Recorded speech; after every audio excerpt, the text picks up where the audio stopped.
Action.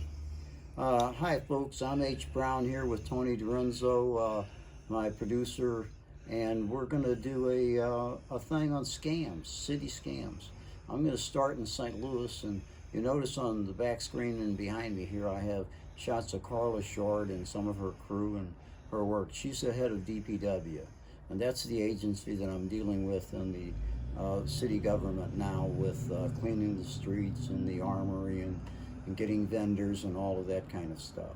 But the I'm going to start back in St. Louis. My experience goes back a long, long way. I'm 80 years old. When I was 21 years old and I got out of the Navy, the first thing I did was get a city job. Because in St. Louis, I don't know how it is in your town, but in St. Louis, the thing is, if you're poor, you grew up in the projects, the best you can do, the best your country hillbilly folks could think of, was get a city job and take that job and retire on it. And the best city job that you could get was a cop or a fireman for guys and a nurse for a girl.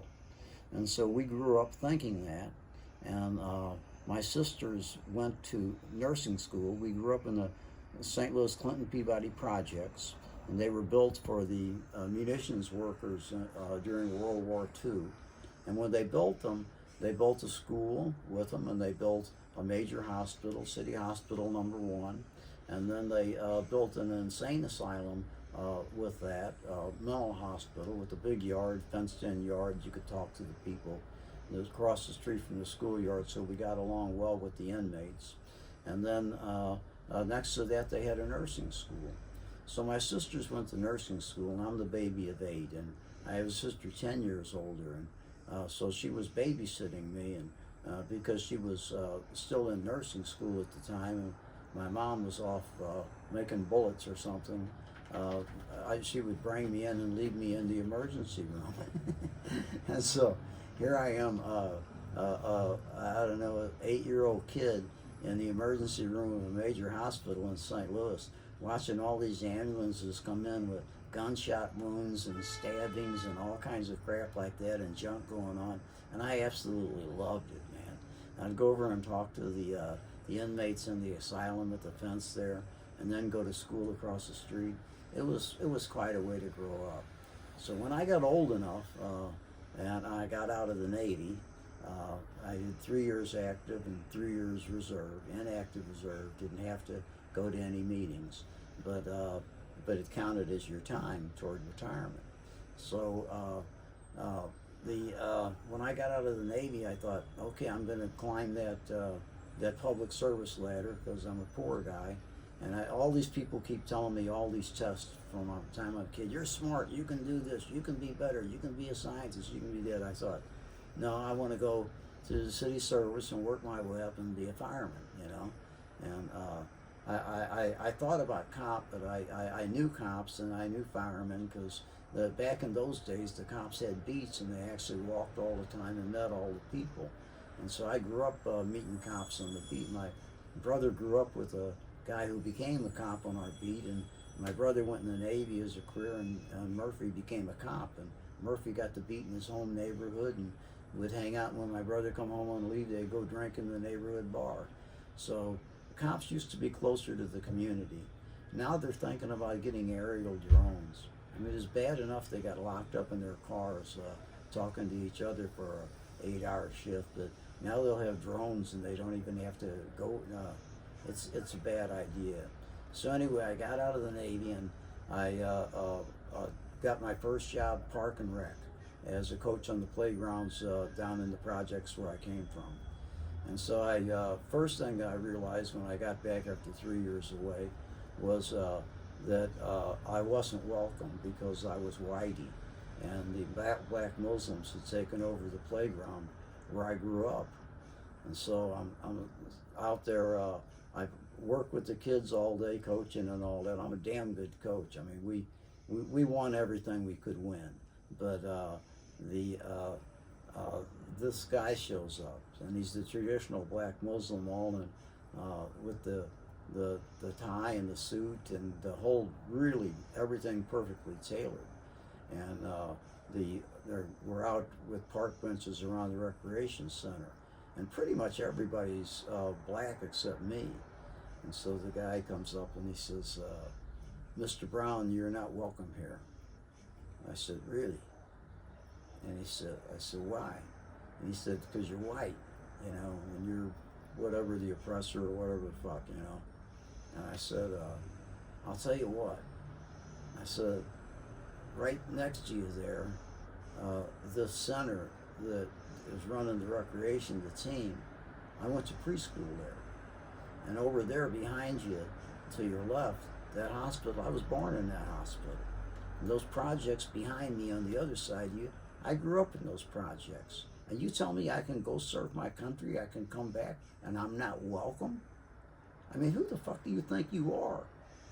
And so he's like, didn't know whether to shit or go blind. And I yelled over to the bench, to the black guys on the bench, the adults and all that. I guess he thought they were going to go with him. And I said, "Gilbert, is everything I said true?" And everybody's nodding. "Yeah, H, man. Yeah, we played together since on ball team since we were 5 years fucking old. They didn't bother me anymore. I work for Park and Rec, but remember, I'm working my way up the ladder, and in my mind, the best you can get is firefighter. So I worked Park and Rec for, I don't know, a year or something, and I got a test into the health department, much better money. So health inspector, I got in the rat control section. So you go out and inspect the worst buildings and find rats and cite them, and then give the people a notice, and then the notice follows another notice, follows another notice. It's kind of like anywhere, you're beating a dead horse, especially if it's a vacant building or whatever, and there's all these straw parties and people hiding from responsibility, which is a good place to buy property, because that's another story. But anyway, so I'm a health inspector, and so my buddy who's training me says that, and he wants to be a firefighter too, and he says, the thing is here, that it's like all city jobs. There's scams, but you don't make a wave. Now, Rec and Park didn't have any scams. I mean, it's kind of self-disciplining. You're playing ball with the kids all the time. You like to play ball, so that's what you do. So you keep busy for your whole shift. Now, the health department was different. You're an inspector, so you go out in the field and you're using your own car. So you're getting miles for it, and you make the inspections. He says, after you make the initial inspections, you pile up a bunch of them. I got like 50 of them, because then you got re-inspections on them. And so what on a re-inspection, if you got 10 violations in one block, you can finish your re-inspections just driving down the block and seeing nothing's happening and do checkoffs. You can have your job finished in 1 hour and then go hang out in a bar, play ball, or whatever the fuck. So that was the scam at the health department in rat control. So I wanted to push on. I'm aiming for that firefighter slot, remember? So I always was taking city tests, always took city tests, and I was always in the top 3 and usually number 1 on any of them. I take tests well. So I don't know how to do now, but just being alive now is a test I'm passing. So I got a job with the lighting division of the city, and they take care of all the street lights in the city. So I was an electrician helper 2 or 3, I don't know, but that meant I was a ditch digger. So you go out and it's a very simple job. You got light to light, and if the lights go out, you got to find out where the break is in the wire, and so you go from each end to where the lights are out, and you dig at the base of the pole, because usually that's the problem at the base of the pole. So if the problem isn't at the base of either pole, and you fill that in, then you go to the middle of the line and cut a hole in the middle of the line, and then test it back to and find out which way, and keep narrowing it down till you find the break. And that can be tedious. And the wire you're working with is a 100-year-old electrical wire that's heavy-duty copper, and it's wrapped in lead, which is wrapped in steel, I guess it is, but coil wrap. and so that's a tough piece of gear there. But they were you didn't run into those very often because usually they had switched the lines over to a small neoprene line, a really small thing that was easy to work with. But they left the old wire in, and this stuff running, God knows how many miles of it, but from back when the city was doing the World's Fair in 1904, I don't know, whenever they electrified. But that stuff was left in the ground all over the city.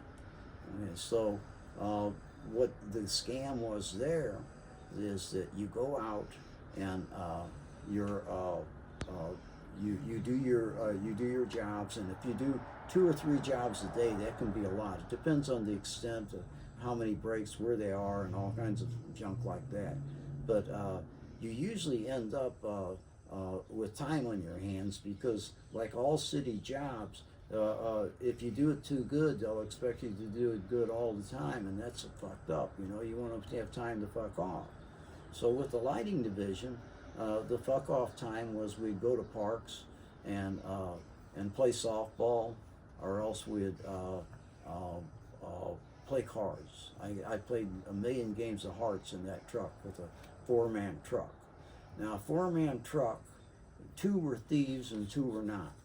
Okay, I was not a thief. The electrician was not a thief. The driver was a thief, and the other laborer was a thief. I say that lightly because it's the hardest job of thieving that I ever heard of that they used to do.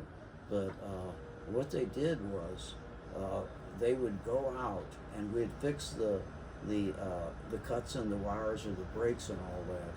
And then the rest of the day, these 2 guys, they would dig up the old copper wire wrapped in lead, wrapped in steel, and roll it in these big bundles, and which weighed, I don't know, a couple 100 pounds, a lot, and put them on the back of the truck. And then when we got to our yard, they switched them to their private vehicle, and then our truck, and then take it to the junkyard and sell it. One of the foremen built a really nice, incredible fucking house out of that shit. But the thing is, you're out there working your ass off, there, and people are thinking, boy, them guys are working hard. Look how hard they're working. They're getting rid of that whole line and all this shit, and they were stealing it. You know? Okay, so we get out of that. So I pass. I'm taking.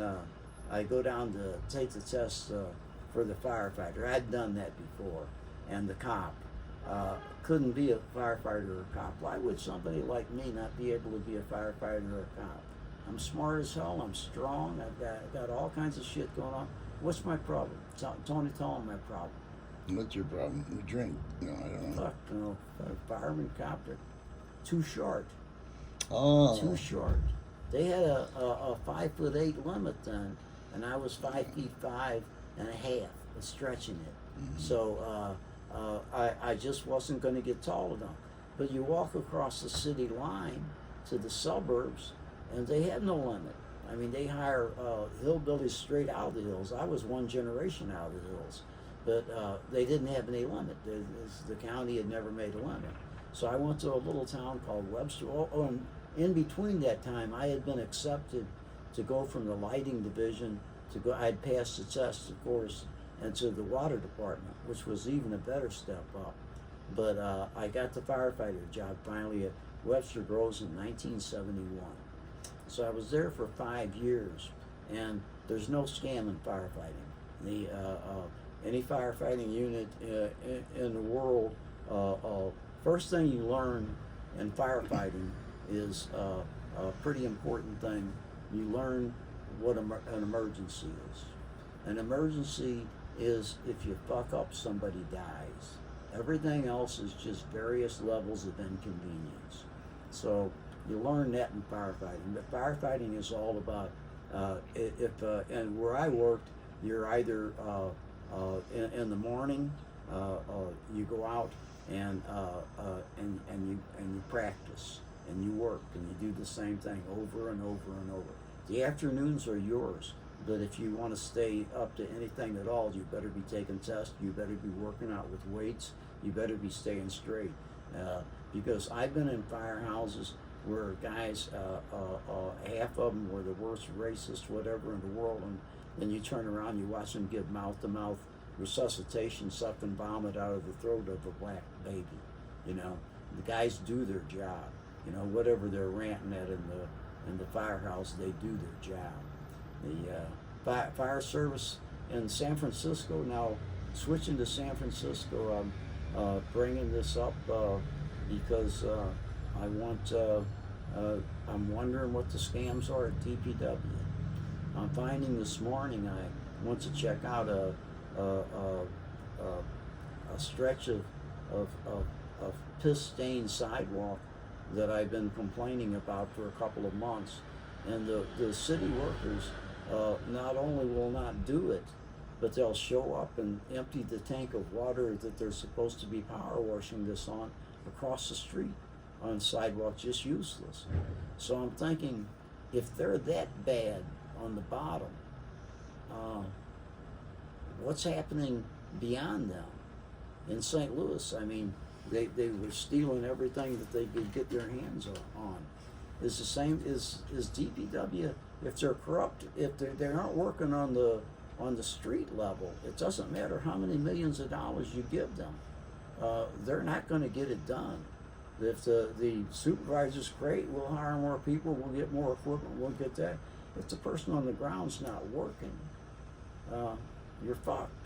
Now, a lot of people in DPW, I've seen some of the best concrete work I've ever seen done by DPW crews. They do great, and I'm sure that, like the cops, that most of them are good. But it's not working on the street level. It's not clean at all. And it's the DPW. And now they're hiring extra workers because it's an election year, and they're all over this place like fucking ants, you know. They're over lots because Skippy and I already cleaned.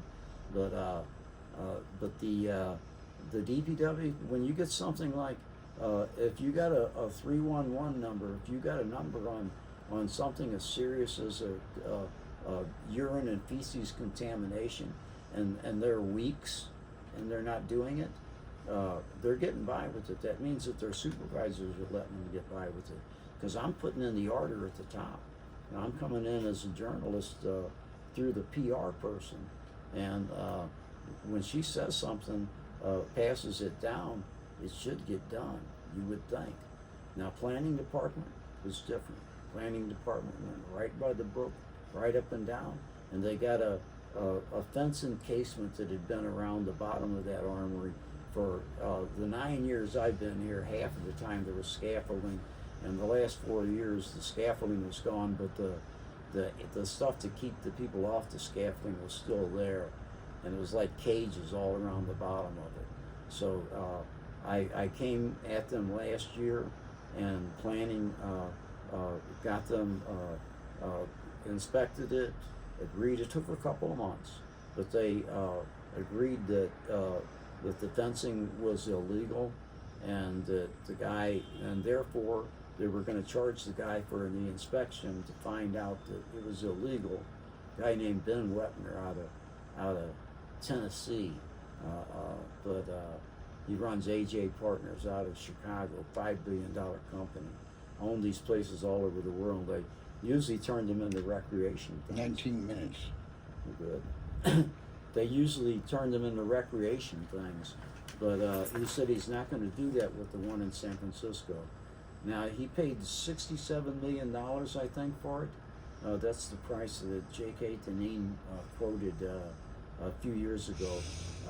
So Kink got it for 13, I think, or 17, and spent millions on it, like especially putting the roof on it. But he made a few million, tens of millions off of it, which is cool. But I think that he should partner with the Ohlone Indians and put an Indian casino in there. And I think the city should partner with them for the Cow Palace and put an Indian casino there, and put an Indian casino on Alcatraz for sure, and another one on Treasure Island. So if we had the nerve to defy the federal government on gay marriage, we can do it on gambling, and let's throw legalized sex in with that, and let's decriminalize drugs. All right?